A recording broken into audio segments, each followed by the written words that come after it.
the drop serve, the newest way to serve, but is it the right serve for you? Watch this video and find out if you should be using the drop serve or the out of the air serve. Pro players are exclusively using the out of the air serve for a couple of reasons.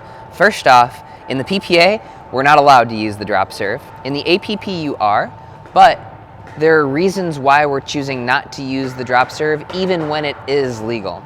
So, if I am doing a drop serve, I'm allowed to drop the ball from as high as I possibly can as long as my feet are on the ground.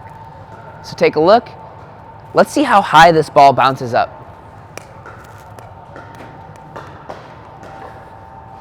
Slightly higher than my knee, maybe? Somewhere around there. So let's say I'm allowed to make contact, or the highest I can possibly make contact with the drop serve is significantly below my belly button. It's about a foot, about a foot, right? So when you serve out of the air, you're allowed to make contact as high as your waist, which referees interpret as where your belly button may be. If I'm utilizing the drop serve, the highest point I can make contact is around thigh high, but the out of the air serve, I can make contact with my belly button, and then once I get belly button reconstruction surgery, it'll be all the way up here. So that's why. No, but seriously, we actually can make contact about a foot higher when we hit the serve out of the air. So you see more and more players pushing the envelope on their serve.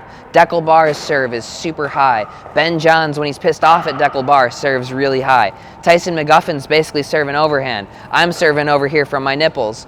Leah Jansen's serving overhand. Like, the serve rule is out of control because it's very, very difficult to enforce. The out of the air serve has 3 elements. It needs to be made contact with below your waist. Your paddle needs to be in an upwards motion as you strike the ball. And the top part of your paddle needs to be below the level of your wrist. All 3 of those things are impossible to enforce in real time. So players are pushing more and more on that limit of what is and isn't legal. If you use the drop serve, there's no gray area. You can do whatever you want with that serve. So pros, we're going to continue to look to push the envelope. And that is why we're not utilizing the drop serve. But it doesn't mean that the drop serve is wrong for you. For the most part, I see when people have issues with being consistent on their serve, I find the drop serve far more easy to time consistently. The ball does a really nice job of hovering right here for just a second.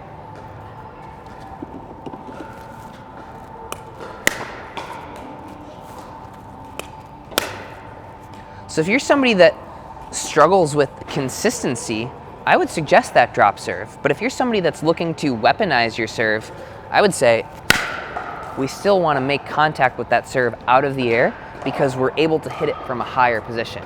Personally, I think that the service rule is broken.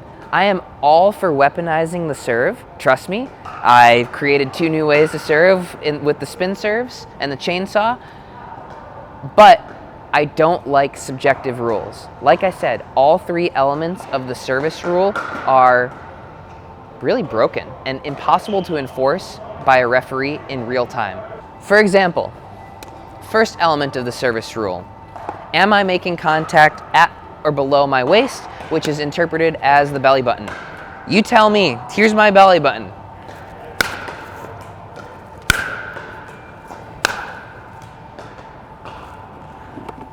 Are you calling those legal or illegal? I don't know. Next, the paddle needs to be moving in an upwards arc as you hit the ball. Well, what about these?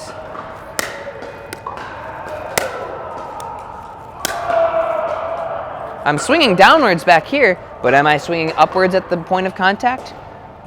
You tell me. And finally, the top part of the paddle needs to be at or below the level of the wrist. So the top part of the paddle cannot be above the level of your wrist.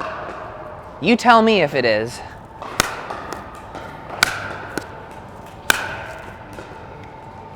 All 3 elements of the service rule are subjective, And until we fix the serve rule, players are going to continue to push and push and push the boundaries of that serve rule, which is why I think we should go to the drop serve only.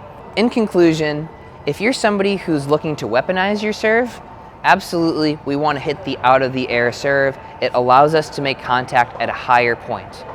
If you're somebody who struggles with consistency on your serve, I think that you want to use that drop serve because the ball hovers in a very nice place for just a second, allowing you an easier contact. And finally, I think that the future of pickleball is the drop serve. It's not subjective. The only thing that a referee needs to police is whether you're throwing the ball down onto the court or throwing the ball up as a part of your drop serve. So let me know what you think about the drop serve. Should the regular serve be eliminated? Should the drop serve be eliminated? Which camp are you in? If you liked the video, please subscribe. It helps me out a lot and it helps to grow the channel and it helps me provide more pickleball content to you.